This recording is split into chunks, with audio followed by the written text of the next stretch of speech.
Comenzamos.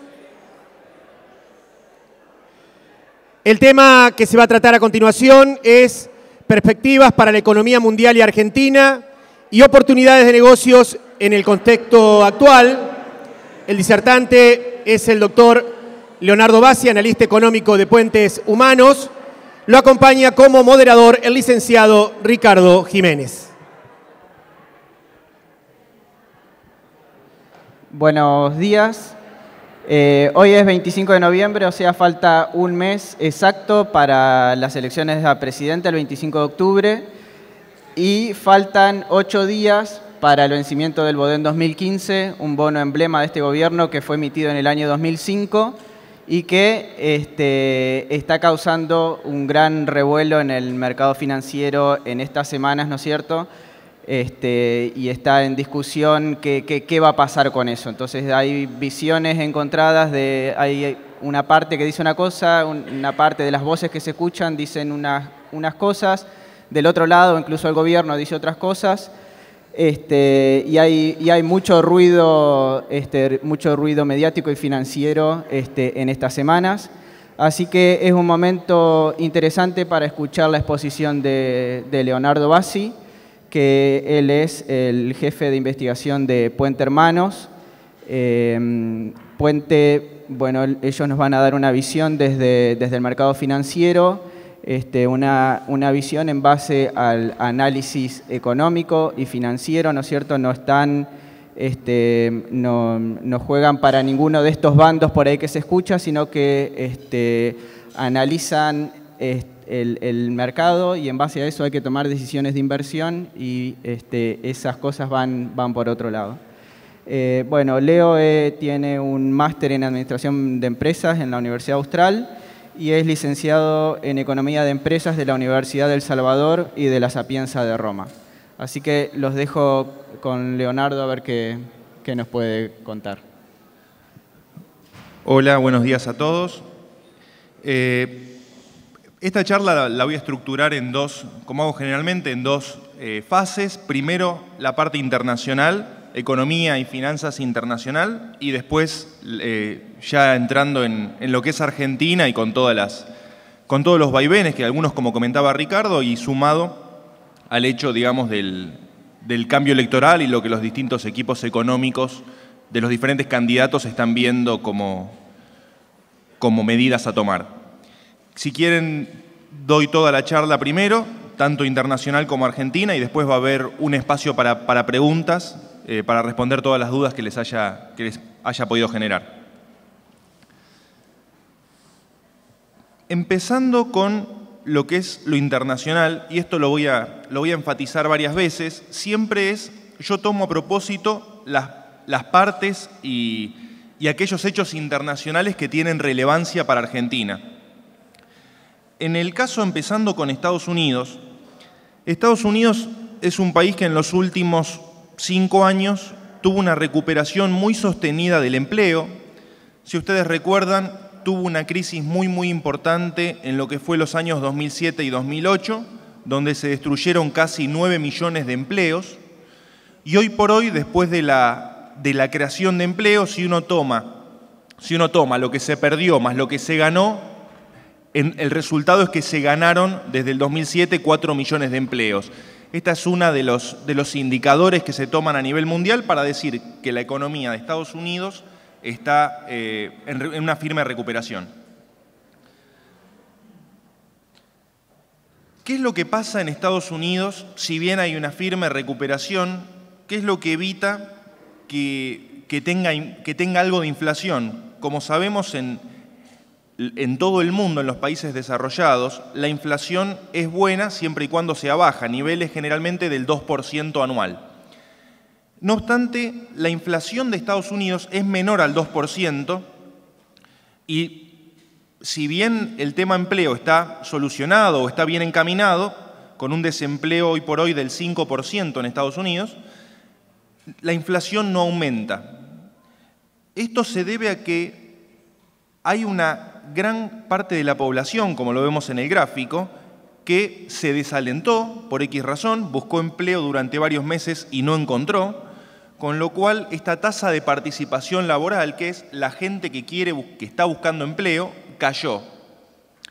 Esto es una de las razones por las cuales los salarios en Estados Unidos no aumentan, porque existe cierta masa crítica de personas que todavía no encontró un trabajo, se desalentó, pero están como ejército de reserva, está ante la posibilidad de que Estados Unidos necesite más gente, existe todavía cierta oferta laboral que puede ingresar en cualquier momento.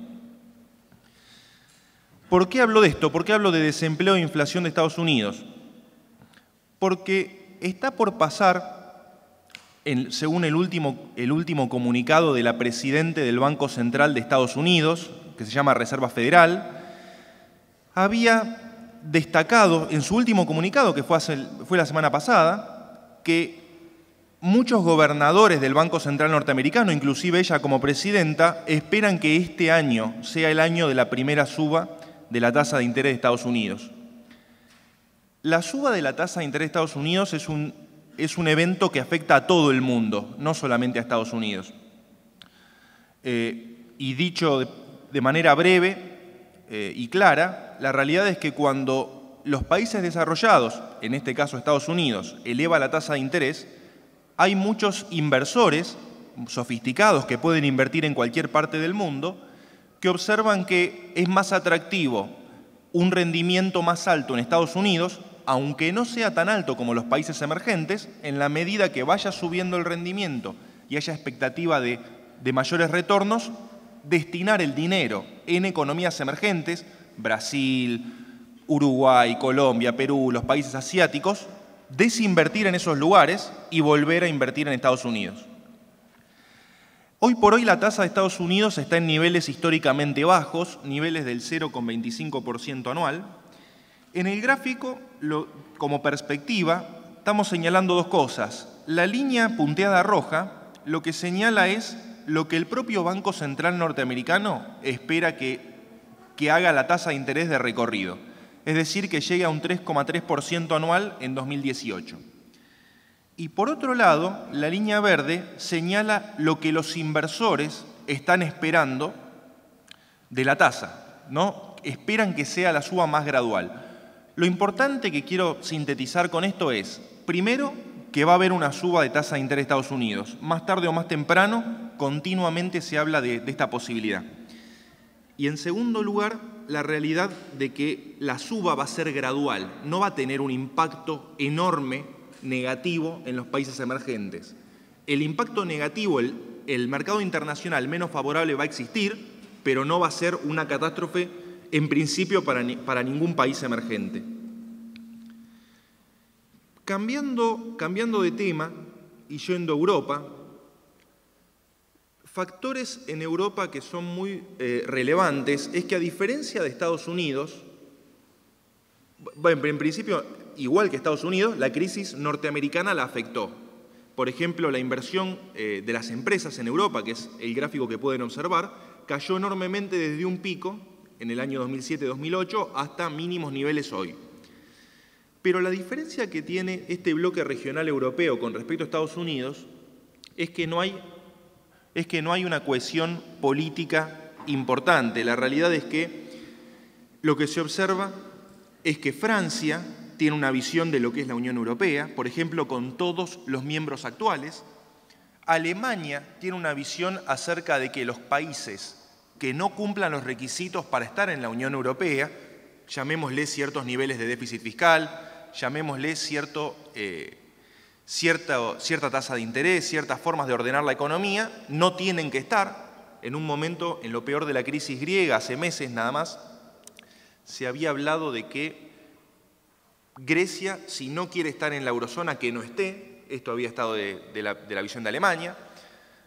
Un país de los varios que han tenido problemas en Europa, este último país, Grecia, que empezó siendo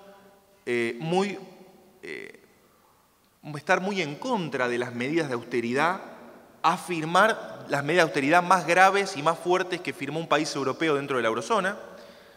Es decir, cambiar políticamente según los diferentes apoyos que iba encontrando. Lo que en resumen observamos es que hay una Europa que no está unida políticamente y que eso complejiza en el momento de hacer crecer a la economía, de elegir la tasa de interés más beneficiosa para todos los países, de reducir el desempleo. Son factores que hoy en Europa no se están observando.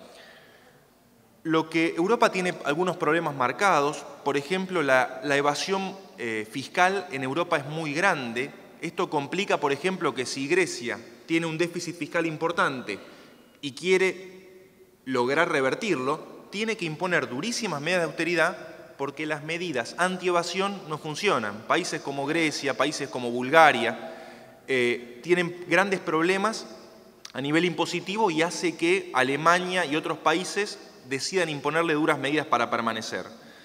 El resumen que les digo de Europa, y ya pasamos a otros temas, es: mientras Europa no logre una cohesión, la recuperación económica de Europa no va a ser tan sólida como lo es en Estados Unidos, va a ser incipiente, y países como Grecia, Portugal, España, Irlanda, admiran enormemente a la calidad de vida que brindan países como Dinamarca, Austria, los países nórdicos en general, y no están dispuestos, no quieren, en encuestas que se le hacen a los ciudadanos, no quieren salir de Europa. Obviamente no quieren las medidas de austeridad, pero no quieren salir de Europa. Es por esto que los partidos políticos mutaron, si ustedes lo ven en Europa, desde partidos antieuropeos a partidos antiausteridad, porque tiene muy poco apoyo la idea de sacar a los países de la eurozona. ¿Por qué les hablé de Europa y Estados Unidos? Bueno, para hablarles un poco del dólar y del euro.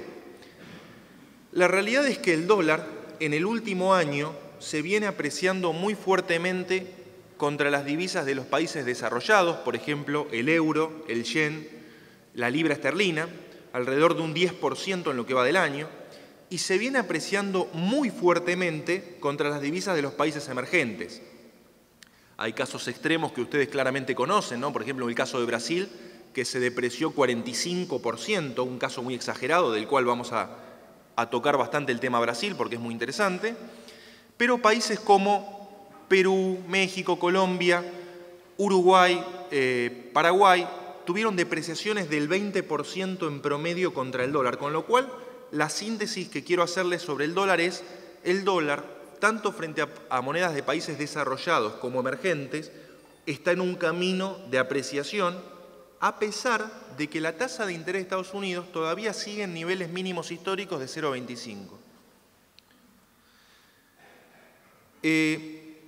Vamos acercándonos al caso de Brasil. El caso de Brasil es muy importante. Empezamos con el tema del real, pero la verdad que ahí vamos a tocar muchas aristas. Primero, el nivel del real hoy es el menor nivel desde que entró en vigencia el plan real en el año 94. 4,10, 4,15, 4,20 reales por dólar es el menor nivel histórico para el real. En este sentido, el Banco Central de Brasil empezó, como vemos en el gráfico, para en parte contener a la depreciación del real, a subir la tasa de interés de referencia. ¿Para que funcione de qué manera? De manera de tratar de que parte de los capitales, imagínense ustedes muchos inversores sofisticados y muy grandes, muchos fondos, comprando en estos últimos 5 o 6 años bonos y acciones de Brasil, porque brindaban atractivos rendimientos y una perspectiva del real buena. A medida que esto se va revirtiendo y que la depreciación del real va sucediendo, muchos fondos decidieron vender sus posiciones en bonos y acciones de Brasil, obviamente obtuvieron reales a cambio, pasaron por el mercado cambiario y están registrando Brasil en este sentido una salida de inversiones importante, alrededor de 4.000 millones de dólares por mes en promedio del último año. Con lo cual, esto claramente tiene una causalidad importante. Voy a hablarles ahora de dos tipos de por qué surge esto, por qué se deprecia el real, que quizás para nosotros es una de los factores o de las consecuencias que vemos más obvias y más de cerca. ¿Por qué está pasando? Hay causalidades políticas, que son las que vamos a ver ahora, y hay causalidades económicas. Ustedes saben que Brasil empezó tuvo hace recientes meses, digamos principio de año sobre todo, que explotó el tema con mayor importancia, un escándalo de corrupción muy grande, el escándalo de Petrobras, donde había ciertas empresas contratistas del Estado y ciertos políticos que, bueno, derivaban ingresos, comisiones, etcétera, en un escándalo grande de corrupción. Un escándalo que, según la presidenta de Brasil, le cuesta al Estado brasileño 18.000 millones de dólares, o el 1% del producto de Brasil en un año. Este escándalo desató grandes desafíos políticos en Brasil. ¿Por qué? Alrededor de entre 40 y 50 diputados aliados al gobierno se declararon independientes, ¿no? Recordemos esto, no uno, no dos, alrededor de 45 diputados manifestaron no apoyar a Dilma. Hay una gran persecución, últimamente, si habrán visto los diarios hace poco, hay una gran persecución por el tema de corrupción con el tesorero actual del partido de Dilma Rousseff, con lo cual políticamente es un país que está teniendo problemas. Hay una imagen positiva de Dilma Rousseff bajísima, cercana al 8% de aprobación. 8% de las personas encuestadas cree que el gobierno de Brasil es óptimo, excelente o bueno. Claramente esto está haciendo que un grupo grande de diputados de la oposición, diputados y senadores, esté pidiéndole juicio político a Dilma. Juicio político están buscando dos razones. Una razón es el tema de la responsabilidad fiscal y cómo se reasignaron partidas presupuestarias en el año 2011 y 2012. Y otra parte está por el tema de si Dilma estaba involucrada o sabía del escándalo de corrupción de Petrobras, algo que hoy por hoy la verdad no está tan claro. Y ustedes me preguntarán, ¿y todo esto tan político cómo impacta? Bueno, deriva, como dice la burbuja que sigue, en que el Congreso está impedido de aplicar el ajuste fiscal que envía Dilma, que envió varios ajustes fiscales, el último fue este lunes, donde pide recortes presupuestarios, aumentos más moderados de los salarios, menores partidas de subsidios en general, y el Congreso, en parte porque son opositores, en parte porque tienen miedo de ser involucrados en el escándalo de corrupción de Petrobras, los implicados, no le están aprobando las medidas de ajuste fiscal a Dilma, se lo están complicando realmente mucho, no se las aprueban con medidas más suaves. Dilma vetó muchas medidas que era para aumentar el gasto público y pueden caer porque el Congreso no lo está aprobando, con lo cual, antes de partir a lo económico, fíjense que a nivel político hay un gran problema para aprobar las medidas que quizás mejoren el deterioro fiscal. Y hablando del deterioro fiscal, antes de meternos en esta diapositiva, fíjense que hoy por hoy Brasil tuvo una caída, bueno, como vemos, del real muy importante, del 45% en lo que va en los últimos 12 meses. Esto es porque una calificadora de crédito en Brasil le bajó la calificación grado de inversión. Hay muchos fondos e inversores sofisticados que no pueden invertir en países que no tengan calificación grado de inversión y que si se pierde esa calificación tienen que desinvertir inmediatamente. Esto obviamente tiene una presión en el real fuerte. Si bien hoy Brasil no perdió el estatus porque solamente una calificadora bajó el grado de inversión y tienen que ser dos, los fondos actúan en antelación. Los fondos no esperan a que pase, sino que en general actúan antes de que pase. ¿Qué es lo que está pasando atrás de Brasil? Bueno, Brasil tiene a nivel económico problemas similares a los de los emergentes en general. La desaceleración de China, que ahora vamos a hablar, la expectativa del alza de la tasa de interés de la Reserva Federal de Estados Unidos, que ya mencionamos. Ese background, ese contexto es muy similar para todos los países emergentes. La desaceleración de China lo que ocasiona es que los precios de los commodities sean menores. Ustedes saben que en promedio el 30% de lo que exporta América Latina son commodities. Y después ya Brasil le va sumando problemas propios de la economía brasileña. La depreciación del real, que a su vez ocasiona inflación. La inflación de Brasil está cercana al 10% anual.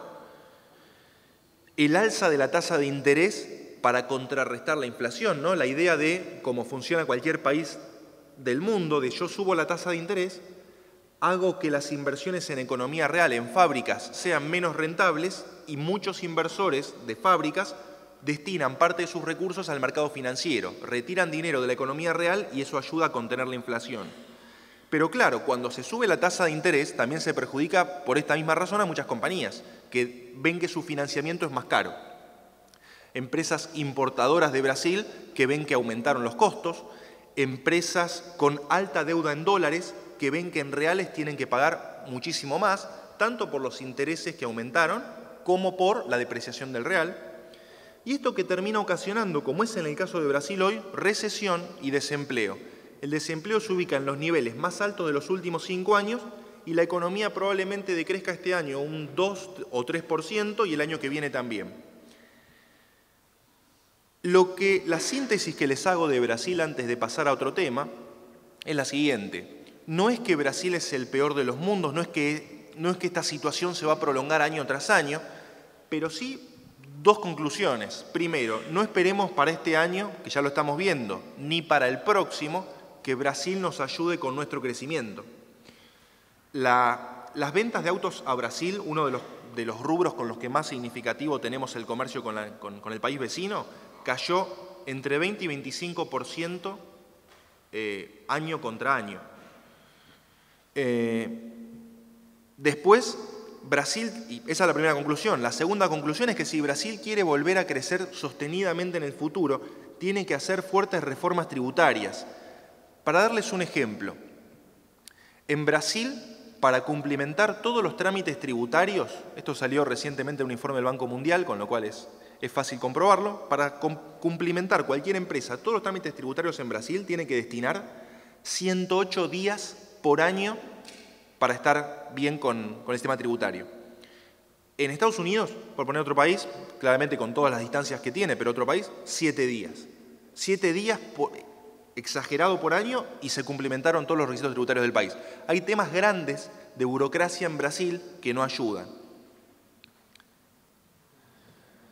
Esto seguramente igual después va a desatar preguntas, me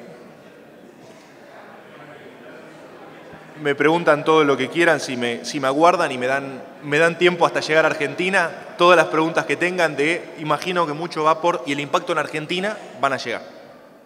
Todo lo que no llegue me lo preguntan y lo hablamos, no hay problema. Con respecto a China, está pasando otra cosa. China tiene uno de los crecimientos más altos del mundo. Si lo logra, sería un 7% de crecimiento este año. Si no lo logra, puede ser que sea el 5, 6,5%.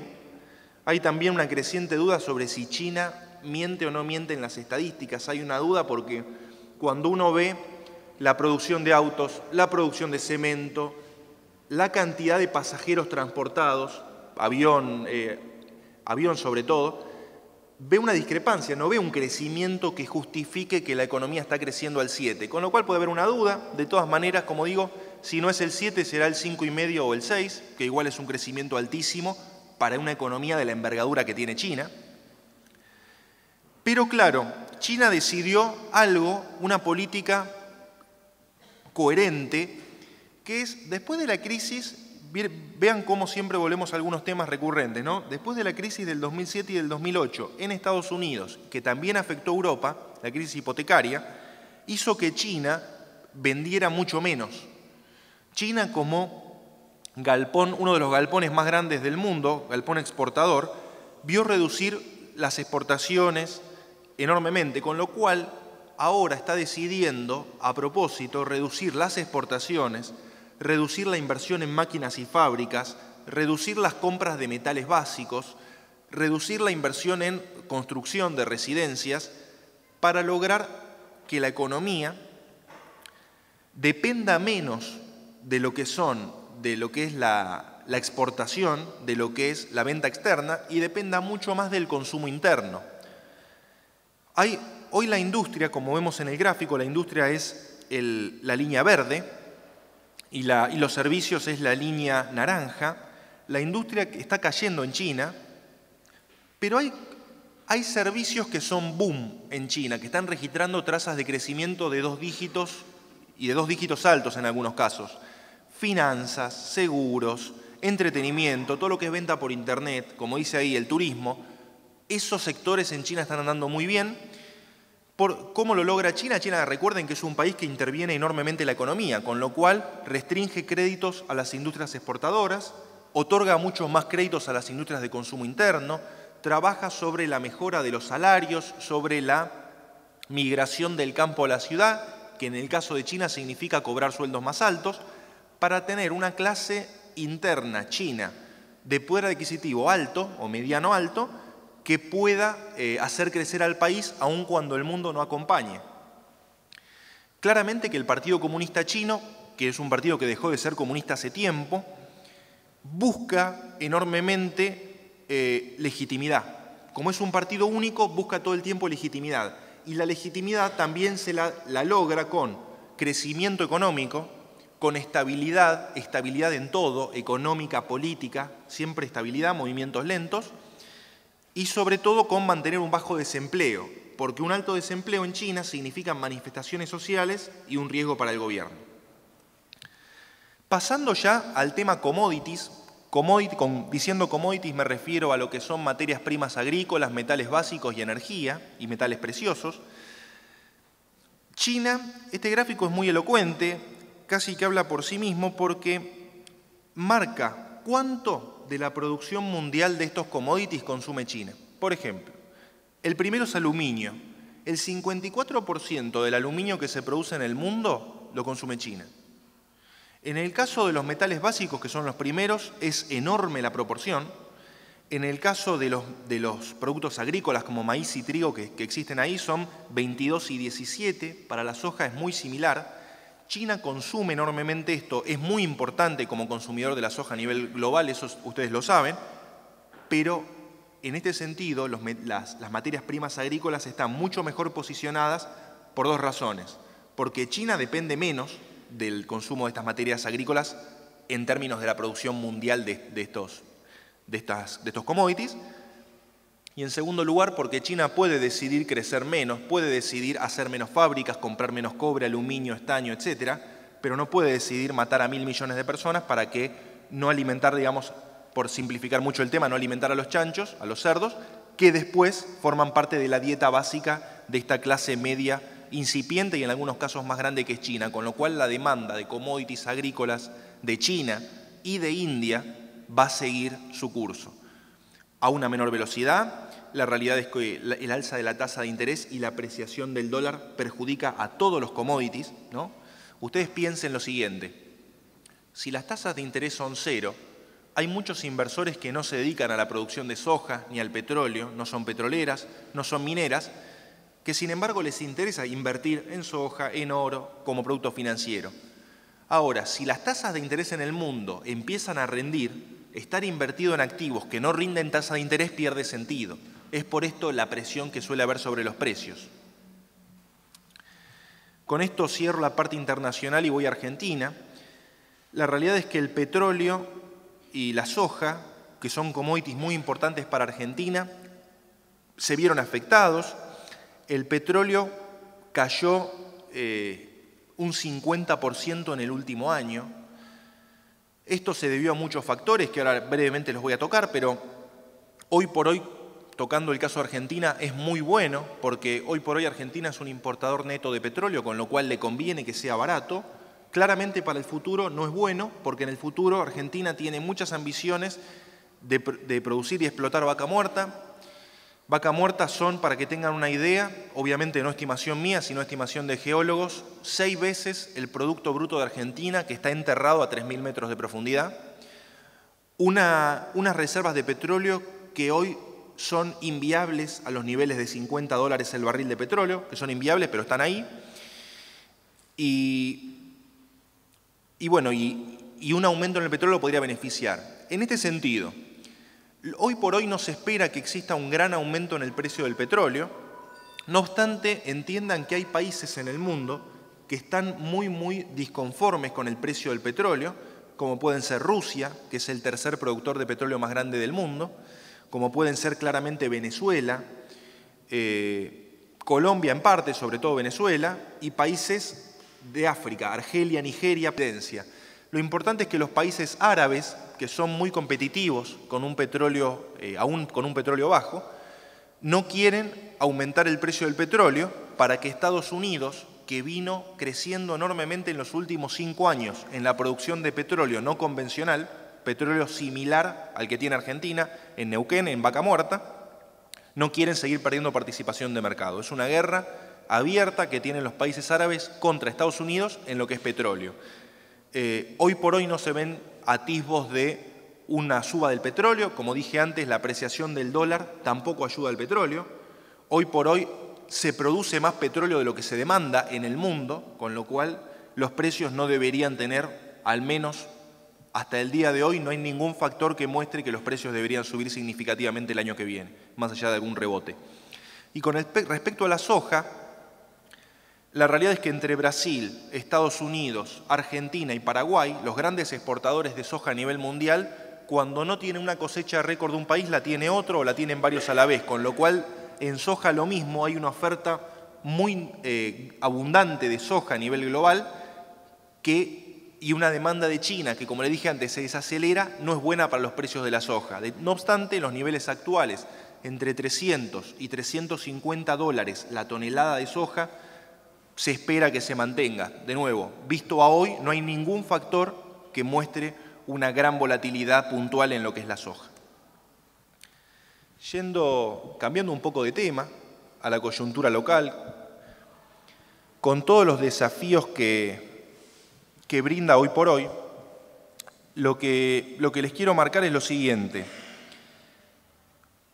En Argentina, uno, pensándolo desde un punto de vista económico-financiero, como había dicho Ricardo antes, abstrayéndonos de lo social y de lo económico, que quizás parte de lo económico que no tiene nada que ver con lo financiero propiamente dicho, en Argentina los fondos del exterior, inversores locales, en algunos casos, en muchos casos, todos los equipos económicos de cualquier candidato, o sobre todo de los tres principales, hablan de ajustes, desequilibrios, cambios, medidas, llámenle como ustedes prefieran, que hay que hacer a la economía argentina para que la economía siga creciendo, sobre todo con un contexto internacional que no es negativo, no es pesimista, no piensen eso, pero que claramente es mucho menos favorable que el que tuvimos en los últimos 5 años. Por esto, las medidas de consenso, que no son las mías, pero son las que todos los candidatos dicen, igual en las preguntas lo podemos hablar tranquilo, son los siguientes. En primer lugar, hay un atraso cambiario, es decir, un dólar barato en Argentina respecto a lo que debería valer según estudios. Esto es un estudio económico que puede, digamos, no ser exactamente la realidad. El atraso cambiario se ve, uno lo ve ahora con la enorme depreciación de Brasil en muchos productos. Brasil es más barato que Argentina. Se ve también cuando un inversor, cuando por ejemplo una casa matriz en Europa o en Estados Unidos tiene que decidir si poner una subsidiaria en Argentina, en Perú, en Brasil, cambiando los dólares por la moneda local del país, en Argentina de pronto siente que para pagar los fletes, para pagar los sueldos, para pagar los proveedores, los pesos que obtuvo por los dólares que tenía no rinden tanto como pueden rendir los soles en Perú, los guaraníes en Paraguay, etc. En el 2001, solamente digamos, no para decir 35, 40, no importa el número exacto, sino sí la magnitud, había un atraso cambiario importante, según esta estimación, 35%. Esto no significa que Argentina en el 2001 tenía que devaluar un 35%. Lo que significa es que hay una medida que marca que hay un atraso cambiario. Si se devalúa más o menos depende de lo que los candidatos tengan que hacer como plan integral. Cualquier candidato que piense que por devaluar soluciona todos los problemas de Argentina está tajantemente equivocado, no funciona en ningún país del mundo, difícilmente funciona en Argentina. Ahora, es una medida que hay que tomar y no duden que todos los candidatos tienen esta variable en cuenta. Fíjense lo siguiente, que después del 2001, claramente en 2002 pasó lo contrario, estábamos baratos. Después del 2003 al 2014, más o menos, no era muy significativo. Pero en 2015 y en 2016 la expectativa es que Argentina esté más cara que lo que estuvo en el 2001. Ya para 2016 ahí dice 40, yo les diría que es más parecido un 50% con la última depreciación de Brasil del último mes. Con lo cual, De nuevo, no significa que hay que devaluar un 40-50%. Tampoco significa que el tipo de cambio hoy está perfecto. No tengo que explicárselos a ustedes, que están mucho más cercanos. Si bien yo también conozco bastante, por familiaridad y por algunos clientes que visitamos, de las economías regionales y de lo mal que están, no es la solución mágica, pero claramente esta variable hay que tocarla. Una variable que influencia sobre todo a los fondos del exterior, pensémoslo como los inversores que quieren invertir en Argentina, este tema igual lo vamos a tocar más adelante, hay un control de capitales medido, básicamente, que es la medida de cómo lo miden, que es la siguiente. Hoy por hoy, esta encuesta tiene más o menos 6 meses, preguntándole a varias empresas si pueden girar los dividendos que quieren girar a sus casas matrices, empresas con casa matriz en el exterior. Las barras en azul son las que efectivamente pudieron girar, las barras en bordó son dividendos y utilidades que hubieran querido girar según la encuesta, anónima, pero no giraron. Por X razón que no importa. Hay cierta cantidad de empresas que dice que quiere girar más dinero y no puede. En el contexto actual, dejarle a las empresas girar todo lo que quieran es una locura, pues explotan las reservas por el aire. No obstante, es imposible, porque los equipos económicos de los candidatos lo dicen, ver este tema. ¿Cómo solucionar, cómo incrementar las reservas de manera de permitirle a las empresas progresivamente girar todo lo que quieran girar con condiciones, obviamente, con generación de empleo, con cierto monto de inversiones en el país, con las condiciones que a ustedes se les ocurran y que piensen convenientes, pero pensar, digamos, que es difícil que a inversores del exterior, un inversor argentino se adapta a muchas cosas, pero es difícil que un inversor del exterior vaya a invertir en un país donde no puede retirar lo que ganó. Eso en el mundo, no en Argentina, en el mundo no se entiende. El tercer punto, son 4 nada más, y después vamos a hablar de temas más generales, es que hay un déficit fiscal creciente. Lo que importa en el déficit fiscal no es que haya déficit, esto lo digo siempre, el déficit fiscal puede ser algo muy positivo si Argentina o cualquier otro país del mundo está invirtiendo en las reformas que necesita, si está invirtiendo en infraestructura, si está invirtiendo en educación, en salud, etcétera, puede que valga la pena tener déficit fiscal. No va por ahí la cuestión. La cuestión va por 2 temas. Uno, ¿cómo se financia el déficit fiscal? Se emite deuda local, se emite deuda en el exterior, hay recursos excedentes porque, por alguna medida, es con financiamiento del Banco Central que emite pesos y los transfiere, digamos, ¿cuál es la razón de financiamiento? Ese es el primer lugar. Y después, tener en cuenta que cada vez que digo candidatos, ustedes entiendan equipos económicos de los candidatos, porque los candidatos tampoco es que hablan con tanto detalle, pero todos los equipos económicos de los candidatos, en secreto o a viva voz, porque la verdad es que por los canales de televisión y por los diarios hablaron y dijeron una enorme cantidad de medidas, hablan de medidas en común. Una es eliminar las retenciones a las economías regionales. Esto significa eliminar todas las retenciones a todos los productos, excepto la soja, incluyendo maíz y trigo, pero excepto la soja, quizás la soja bajarla. Hablan de 10 puntos porcentuales la retención. Eso lo hablan a viva voz. Claramente puede ser una medida que complemente para la salud de las economías regionales algo de tipo de cambio, algo de retenciones, todas las retenciones. Eso depende, el mix va a depender del equipo económico que ascienda. Y después esto, ¿no? El tema del déficit, hoy por hoy uno chequea cómo paga Argentina el déficit fiscal, lo hace con emisión monetaria. La inflación en Argentina es multicausal, eso es correcto, no es por una causa. Ahora, en un país donde la inversión no crece tan rápido como sí crece la emisión de pesos del Banco Central, eso es inflacionario. No es que hay que prescindir para nada, porque Estados Unidos y Europa emiten una gran cantidad de dólares y euros, no es que hay que prescindir, pero sí hay que variar las fuentes. Parte inversión genuina, parte emisión de deuda, parte financiación del Banco Central, porque solamente la financiación del Banco Central en un contexto de inversiones del exterior que no es significativo, genera inflación.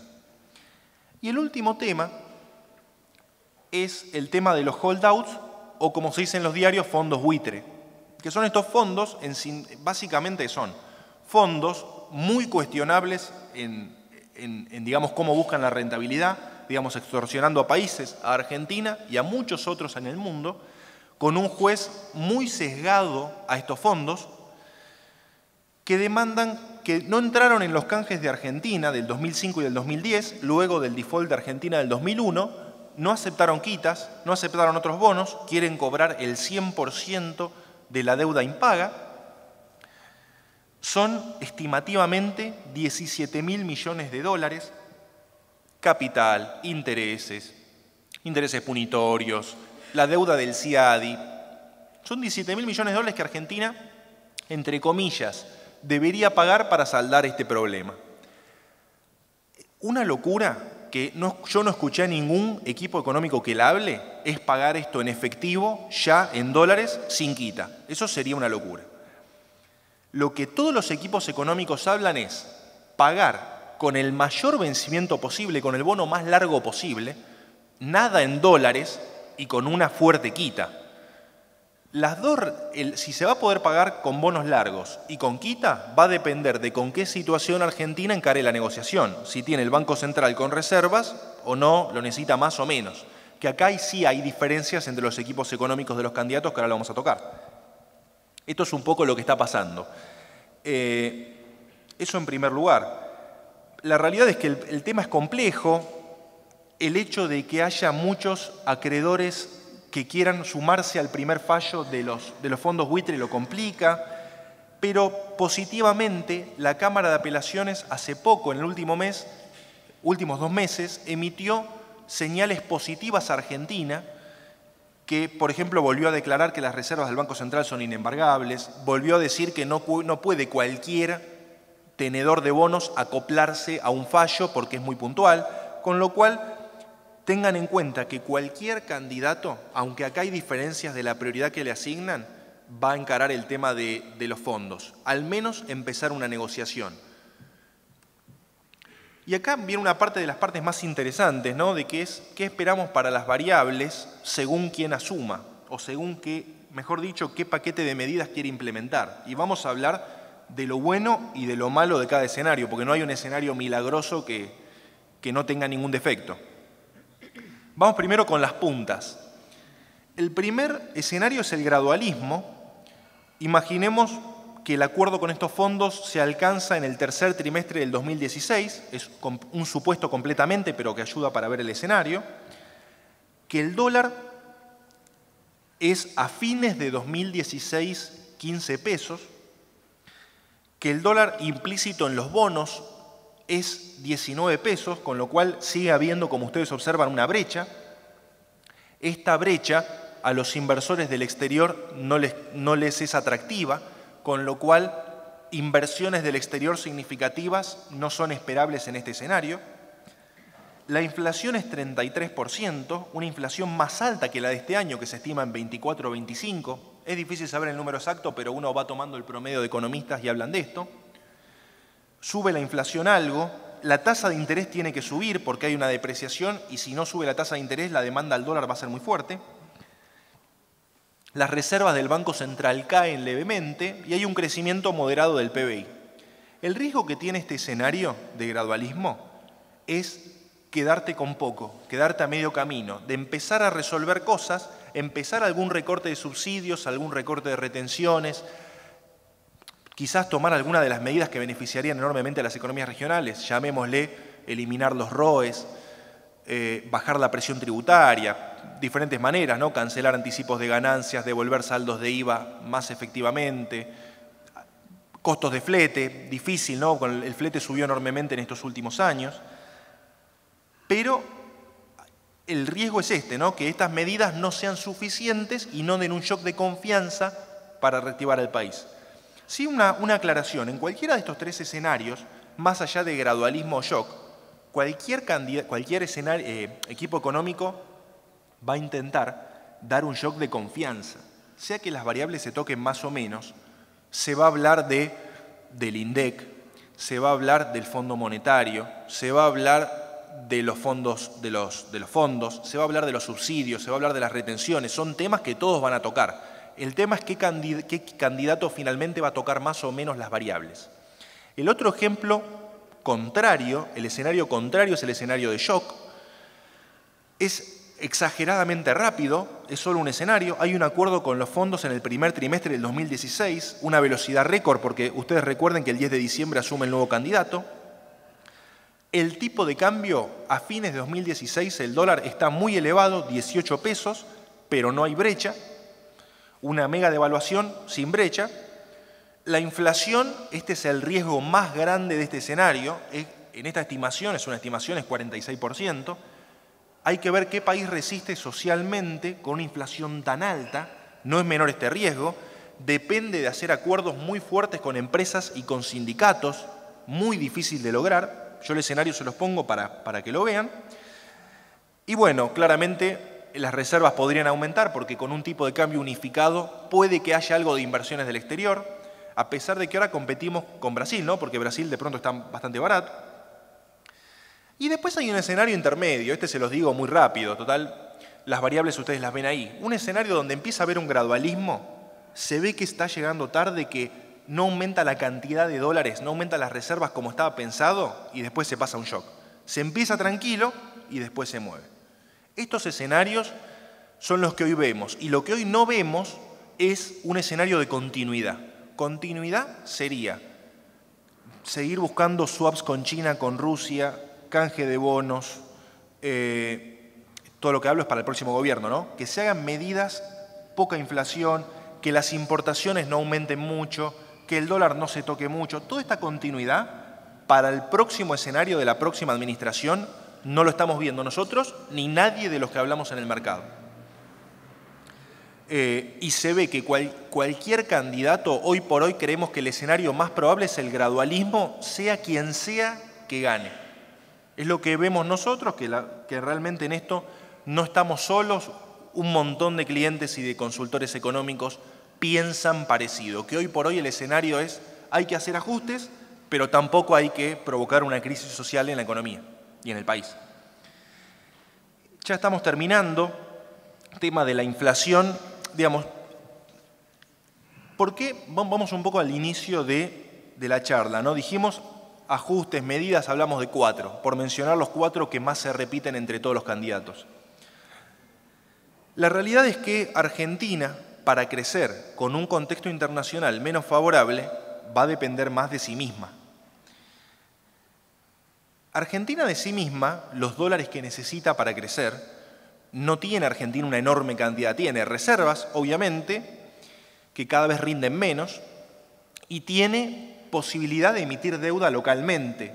Ahora, según distintos organismos que se dedican al estudio de la infraestructura que necesita Argentina, Argentina está estimado que necesita entre 10.000 y 20.000, si quieren digamos 15.000 directamente, 15.000 millones de dólares por año durante 10 años para cerrar la brecha de infraestructura que tiene, para lograr, entre comillas, sacar el petróleo de vaca muerta cuando el petróleo vuelva a ser rentable, sacar la soja sin problemas, no solo de la pampa húmeda, sino también de las economías del interior, sin problemas, sin sobrecostos, brechas de educación, brechas de salud. Este dinero en Argentina no está.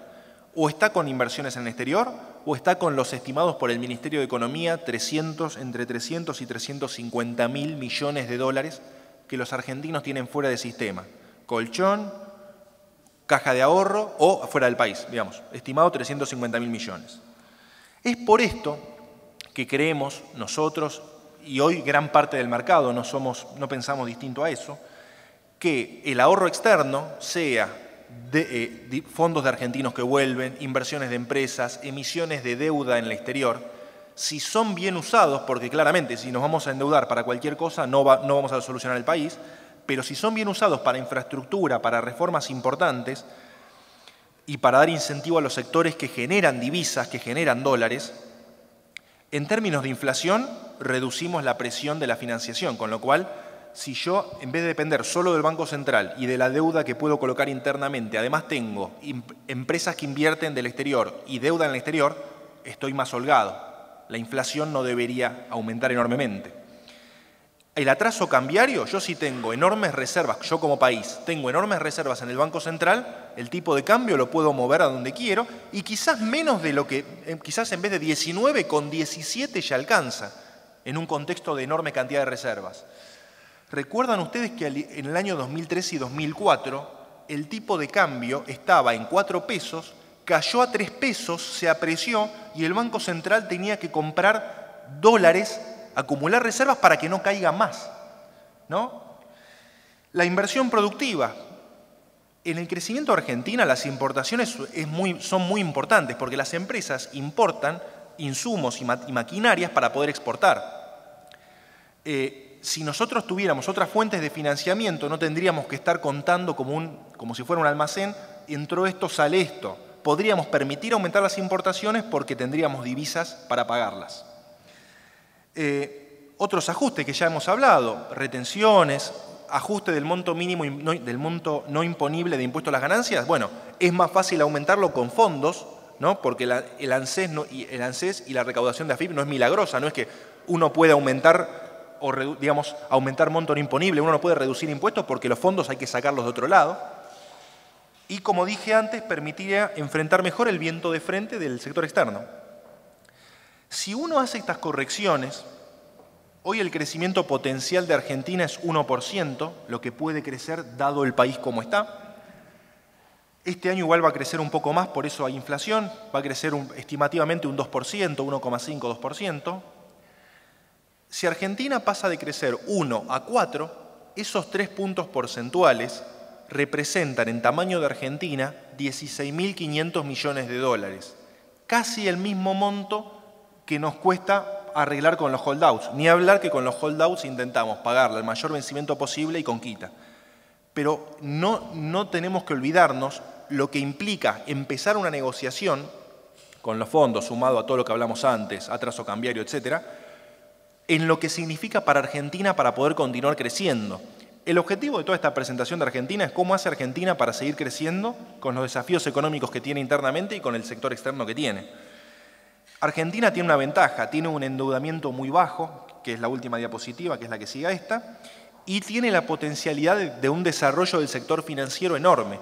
Argentina, el tamaño de los créditos sobre el producto de Argentina, el Producto Bruto Interno, es el 14%. Como vemos en la diapositiva, Perú, Colombia, Brasil, Chile prestan muchísimo más créditos internos sobre lo que producen, con lo cual, si están dadas las condiciones, los bancos pueden prestar y ayudar también al crecimiento.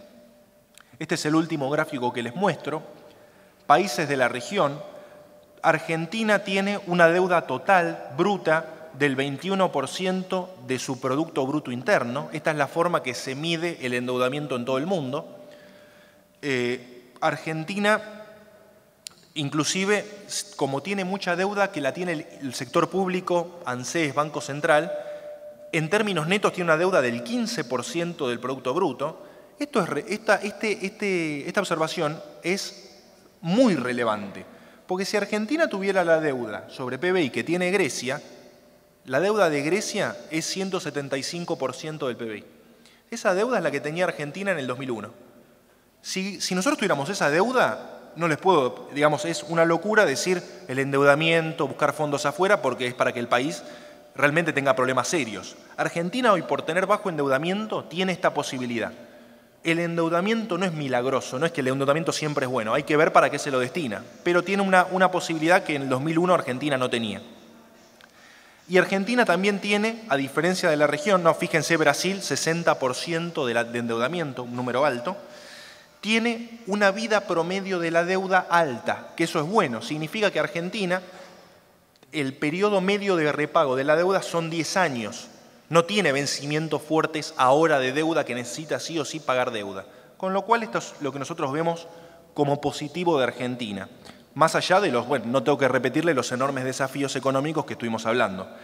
Pero eso sería un poco el panorama de Argentina y del mundo, y quedo atento a las preguntas que tengan sobre estos temas o sobre algún otro que pueda resultarles de interés y no lo hayamos hablado.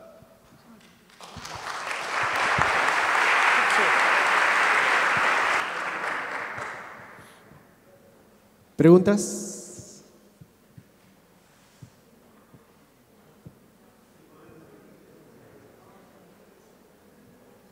Según tu perspectiva, todo el mundo dice que tiene que haber un ajuste en la Argentina, fundamentalmente por el lado del gasto. ¿cuáles serían los rubros que deberían tocar como para que se encamine el gasto público y sea algo más razonable en función del Producto Bruto Interno? Sí, la realidad es que el rubro más importante en el gasto público y el más fácil, ningún rubro del gasto público es fácil de reducir. También yo no recuerdo si hoy por hoy candidatos hablan de reducir el gasto público. Lo que tratan es buscar cierta coherencia fiscal de que crezca menos que lo que crecen los ingresos, ¿no? Cierta sustentabilidad, no que no crezca. El rubro por ahí, en esto hay unanimidad en todos los equipos económicos, es que la parte fiscal hay que empezar a tocarla por el tema subsidios. En Capital Federal y Gran Buenos Aires, la tarifa promedio de luz es 65 pesos por mes. Con lo cual, otra vez, no un estudio mío, porque yo no me dedico a esto, pero organismos fiscales del país, independientes, dicen que el 60% de los subsidios que se otorgan, los subsidios son más o menos, para que tengan una idea, 150.000 millones de pesos, los subsidios a la energía.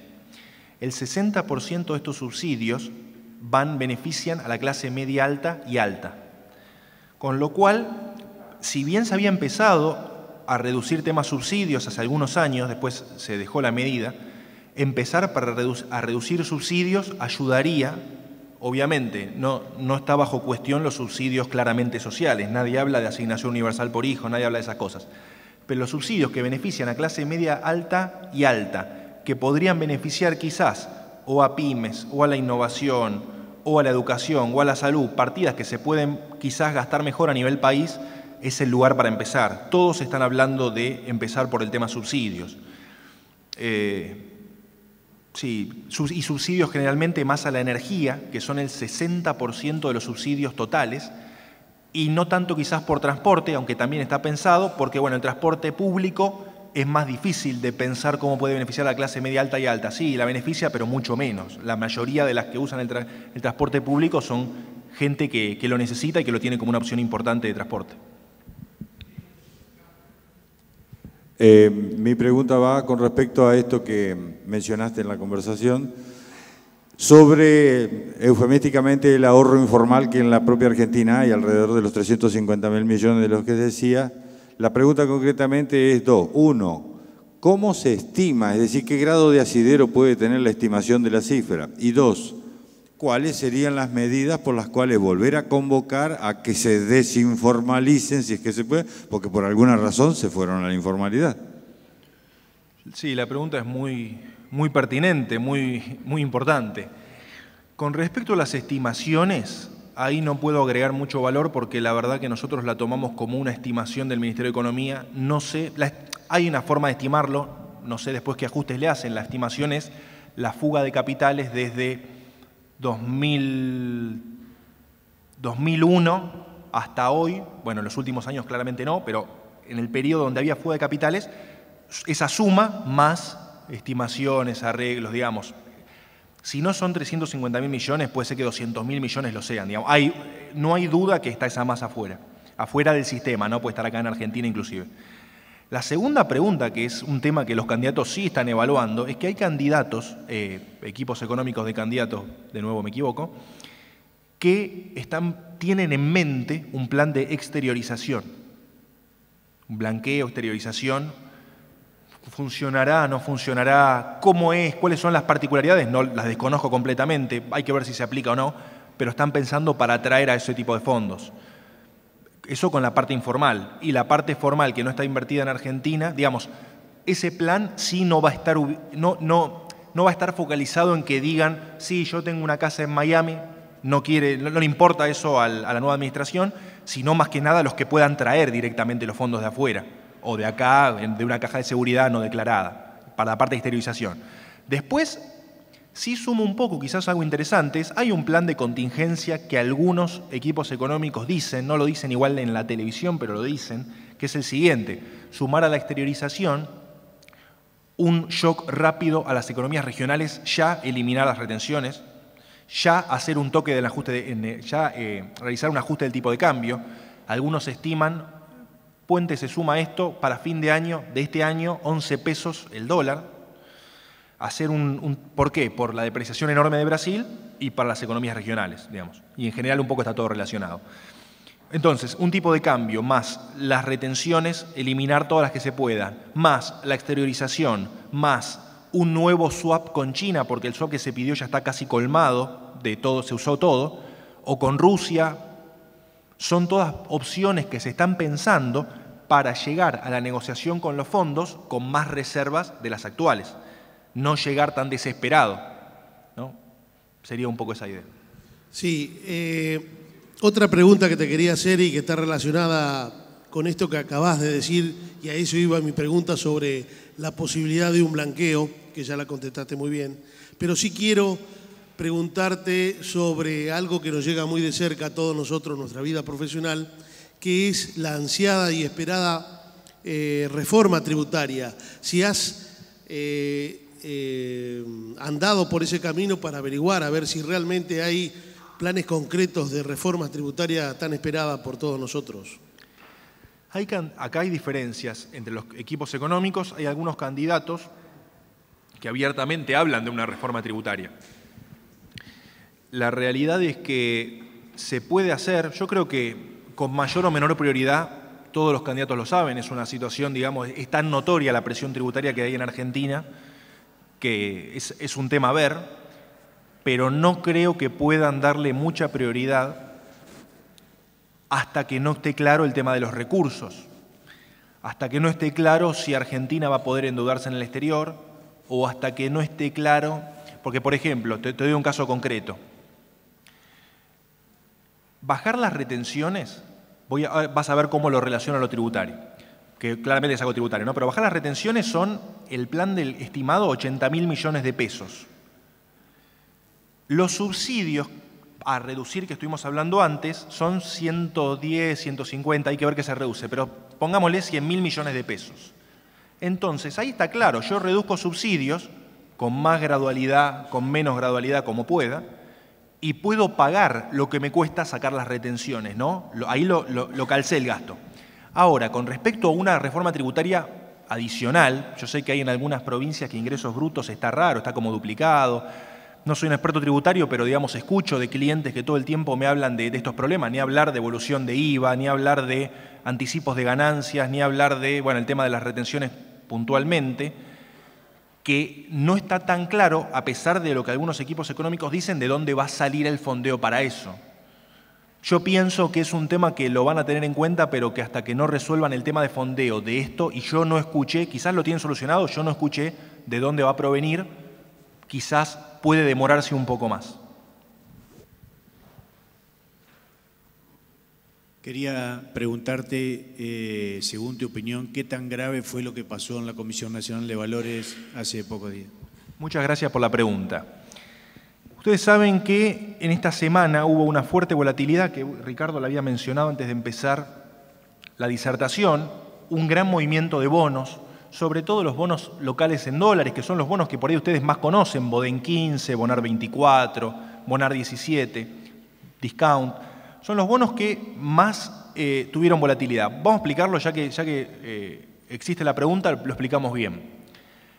La Comisión Nacional de Valores emitió una normativa sin juzgarla, sin la opinión, que lo que hace en la práctica es decirle a los fondos que tienen bonos en dólares, que son 800 millones de dólares, son, si no me equivoco, corregime Agustín, el 5% del patrimonio de los fondos, no es que es el 100% de la industria, hay muchos fondos que no tienen bonos en dólares, pero para estos que los tienen, como estos bonos se pueden operar en Argentina y en el exterior, que en vez de evaluarlo a lo que valen, que es el famoso tipo de cambio implícito de los bonos, que cuando salió la medida estaba alrededor de 14 pesos, se evalúan al tipo de cambio del Banco Nación, niveles cercanos a 9.40. Lo que cambia esto es lo siguiente. Yo como fondo tengo un patrimonio donde tengo mis activos, mis bonos en dólares, valuados al precio de mercado, al precio que si yo los vendo me dan, ¿no? Ese precio transparente porque hay un mercado, Bolsa de Valores MAE, que tiene los precios transparentes. Ahora, si yo tengo que evaluar esos bonos a 9.40, tengo un problema con los cuotapartistas de los fondos que ya están y con los que no están. Con los que ya están, si yo acepto nuevos, les estoy diluyendo el capital. porque les estoy diciendo que lo que tienen, yo en la cuota aparte, que tienen, el valor que tienen, se lo tengo que bajar 40%. Les tengo que decir, no vale esto otro porque mi patrimonio es este. Y los cuotapartistas que no están van a decir, interesante, porque voy a poder comprar a un tipo de cambio equivalente de 9.40 activos que en el mercado yo sé que valían 14 el lunes. Estoy comprando muy barato estos activos. Entonces, ¿qué hacen los fondos frente a esto? Los fondos deciden empezar a hacer ventas rápidas de sus posiciones en bonos en dólares para sacarse, digamos, primero de todo suspenden que nuevos cuotapartistas entren para que ninguno se lleve, digamos, tenga un almuerzo gratis, por así decirlo, en finanzas a costa de otro, y venden los activos con problemas en dólares y liquidan el fondo. Prefieren eso, muchos fondos, a no mostrar una pérdida contable del 50%, 40-50%. ¿No? Una pérdida enorme que tendrían igual que cerrar el fondo y mucho más traumático. Esto está ocasionando volatilidad. No obstante, de los 800 millones de dólares de activos involucrados, que son Boden 15, 17, 24 y Discount, en manos de los fondos argentinos, se estima, esto es una estimación, por el monto operado desde esta semana, que fue muy alto en estos bonos, que el 70% ya se vendió. Es una estimación. Con lo cual, ahora está el mercado abierto, no lo estoy viendo, se espera que como la medida se publicó hoy en el boletín oficial, haya fuertes caídas en estos títulos, desconozco, es la expectativa del mercado si está pasando o no, como la hubo antes, pero es algo de corto plazo, ¿no? Hoy por hoy la medida solamente afecta a los fondos comunes de inversión, con la estimación que tenemos que el 70% de los bonos se habrían vendido, queda solamente un 30%, es una oportunidad muy buena para inversores que quieren estos títulos, comprarlos más barato, ¿no? Porque están bonos que valían con un tipo de cambio de 14 que valían 13,20, 13 pesos de tipo de cambio implícito solamente por esta medida. Muchos inversores compraban fondos de inversión con activos en dólares como una manera de comprar los activos en dólares, pero no es que esto cambia la idea que tenía el inversor de comprar activos dolarizados, no la cambia. Esa es un poco la idea. No sé si contesté tu pregunta, si por ahí aproveché a contar todo el tema, porque es un tema tan relevante y tan vigente hoy que...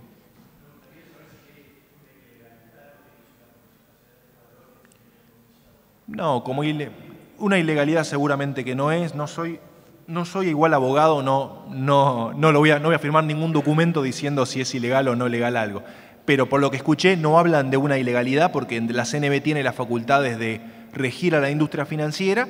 Sí, quizás la velocidad o la poca anticipación, es decir, cómo se llevó a cabo, quizás, y lo vemos en el mercado, afectó los precios de los títulos, que en algunos días cayeron 10%, ayer en general no cayeron mucho, pero es de corto plazo la medida, pero afectó, sí.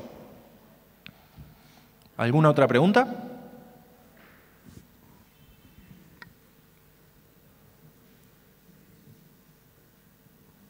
Sí, quería consultar sobre el desempleo actual en el país, donde lo que se ve es que el empleo público aumenta bastante, el privado disminuye. Y para el empleo privado, las empresas que están en el país, como las economías regionales, cada vez tienen más retenciones y todo, y las divisas o las empresas, mejor dicho, las empresas de afuera no pueden venir al país. Entonces, la opinión acerca del desempleo actual. Y cuando el gobierno actual toma la tasa de desempleo, también tiene en cuenta todos los planes sociales, como si esos hoy en día son empleos. Perfecto. La pregunta es, digamos, ¿cómo veo el tema en general? En realidad la opinión acerca del desempleo actual, esa es la pregunta. Perfecto. Te comento varios temas distintos. Uno, ¿cómo se mide la tasa de desempleo? Bien o mal, con todas las limitaciones que vos nombraste, que son reales. Se mide así en todos los países, sin ir a un país muy lejano. En Brasil, los que tienen el plan de Bolsa Familia, los que tienen el plan de viviendas, están contados como que no están desempleados. Esa limitación la tenemos en todo el mundo. También en Estados Unidos, los que reciben el subsidio por desempleo no son desempleados mientras reciben el subsidio. Hay problemas para medir la tasa en general en todos lados. Con el tema del empleo privado y el empleo público, yo particularmente no sigo el tema tan de cerca como todos los otros, pero sí es verdad que uno lee los diarios, ve los estudios que hacen empresas dedicadas a eso y hablan de eso. Las uniones industriales hablan de que hace 4 años no se crea empleo privado en Argentina, más o menos, ¿no? Opinión que no puedo ni compartir ni rechazar porque no estoy tan en tema, pero suena razonable con lo que algunas empresas dicen. El empleo público aumenta, eso se ve, eso no es una opinión, eso se observa. La realidad es que la situación digamos, yo el empleo lo veo desde el lado del consumo. Hoy por hoy en Argentina está creciendo el gasto público como dinamizador de la economía y no la inversión privada, como vos dijiste, pues las empresas de afuera no vienen significativamente, más allá de alguna que otra inversión. El consumo está fuerte, ahora lleva el empleo. El consumo está fuerte, pero con las medidas que les conté el próximo gobierno de devaluación, más o menos, y de inflación, el consumidor no va a tener tanto poder adquisitivo, con lo cual, si vamos a estas correcciones, ojalá que vengan las inversiones de empresas y ojalá que exista endeudamiento porque la situación va a estar complicada. Tema del empleo, mucho no te puedo agregar. Pareciera ser que lo que decís es así, no es la situación ni por asomo del 25% de desempleo del 2001, ni por asomo es lo mismo. ¿Por qué? Porque hay muchos planes sociales y hay mucho empleo público. Ustedes me dirán, ¿es de calidad, no es de calidad, es temporario, está bien, está mal? El empleo está. Quizás ayudaría para el desarrollo de Argentina crear a través de la inversión empleos más productivos, en general, en el sector público y en el privado. Por ahí esa sería mi idea. La inversión bien ubicada y el endeudamiento bien utilizado puede generar en el país empleo bien productivo y sobre todo la base del empleo productivo, que es la educación, más inversión en educación. Educación a todos los niveles, no la primaria solamente, técnica de todo tipo. No más no te puedo agregar.